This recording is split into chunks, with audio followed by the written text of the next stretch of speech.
everybody, it's Bill Duran here in the prop shop. Welcome back. It's been a little while, but check it out. I made a gun.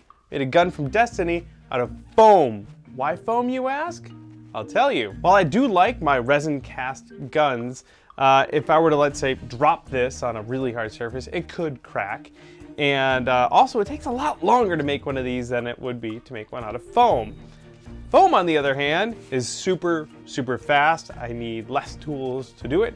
And I could just chuck it on the floor. Sure enough, it won't break. Hooray! Which makes it ideal for cosplay and for, like, I don't know, low budget film stuff.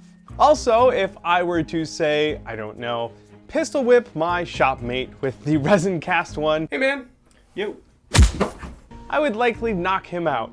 However, with the foam one, I could smash him in the face all day long and he'll be just fine. So how did I make my foam gun? I'll tell you all about it. First, I drew up my own blueprint. And if you'd like your own, you can get the blueprint for this gun, the hand cannon from Destiny, totally for free on my website. There will be a link down below. If you'd like to see how I drew it, check out this video right here. It's like 2.5 hours long of me drawing it from start to finish using Inkscape. Once I had my blueprint, I cut out the pieces and started tracing them onto my foam floor mats. Then I decided which sort of thicknesses I would need for the different parts of my gun, using, craft foam from the craft store that's 6mm thin and the 2mm stuff. With that all figured out, I cut out a couple of big chunks to serve as the middle main piece of the gun. I sanded the texture of this off with a belt sander. That way I could glue those pieces together using Barge Cement. With this big thick piece done, I traced the template on there and then I started cutting using a knife. And then I decided that that would take too long, so I used my scroll saw. Either way will work just fine. Once I had the middle piece done, I started cutting out thinner and smaller pieces that would sort of build outward as I went along. Again, once I had a piece cut out, I would use Barge on both sides of the foam, and then once that dried after about 5 minutes, I would stick those pieces together where they would bond forever. Again, I kept adding layers outward, getting smaller and smaller, more detailed as I went along. For even smaller pieces, I would just go in with some super glue and stick those pieces together. For some of the holes, I would use a sharpened piece of PVC pipe, just sort of screw it in there a little bit to carve a nice circular hole, and then I would hit that with a heat gun and that would open up the cut to make a really nice looking hole. You could do the same thing with an X-ACTO knife to add other details to your gun. Just trace out your piece with a knife and then hit it with the heat gun, and magically it separates and makes really cool looking details. A lot of the edges on this gun are rounded off, so I use my Dremel with a sanding bit to round them a whole bunch. This is kind of like sculpting but with foam. Make sure you do not breathe in the dust. There will be a lot of it. Some of the other contoured areas, like the trigger guard right here, I would carve away with a knife and then clean it up with a Dremel.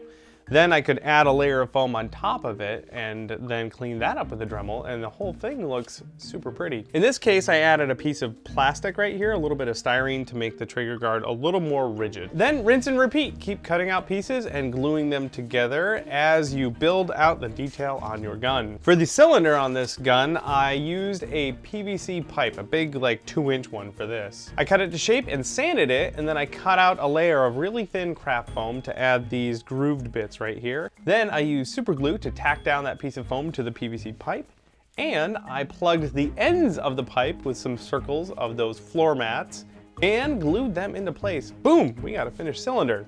That whole thing ended up getting glued right into place in the gun. The handles were a little bit tricky. This is the most sculpted part, so I glued some layers together and then I sculpted them with the Dremel a little bit before gluing them down to the main gun body.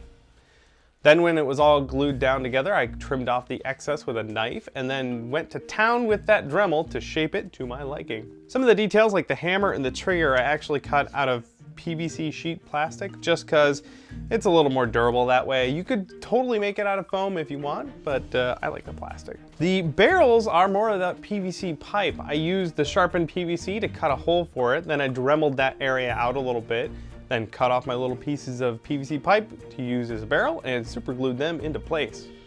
For painting, I wanted an easy way to hold onto it, so I put a screw right in the barrel where you wouldn't notice it later on.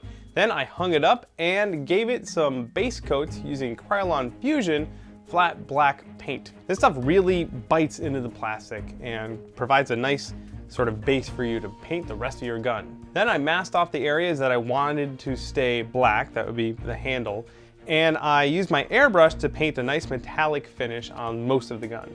Once that was all dry, I hit it with clear coat and then went to town on the stencils. If you want an in-depth look into stencils, I've got a video for that right here. I put my stencils on and sprayed it down with the colors to make this really cool looking logo on the side right there. And then finally, I went to town weathering the whole thing. For all the deep areas, I used some acrylic paints, blacks and browns and a burnt sienna in there for a little rust. Mixed it up quickly, smeared it into the deep crevices and cracks on the gun, and then wiped most of it away to make it look like it was, dirty.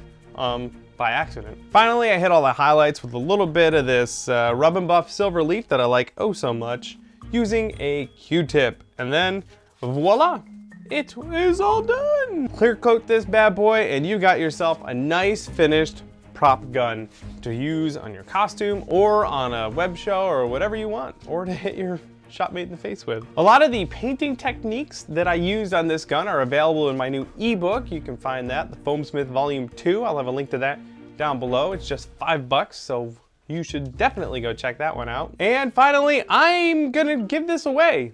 Yeah, I'm gonna give it away for nothing. Well, not for nothing. I'll have a giveaway page on punishprops.com. There will be a link to that down below where you can see how to be entered to win this bad boy right here. So head on over there and check it out.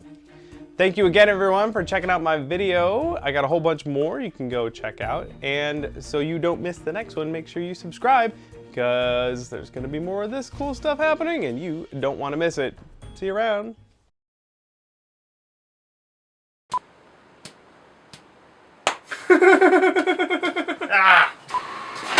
Ah, my butt.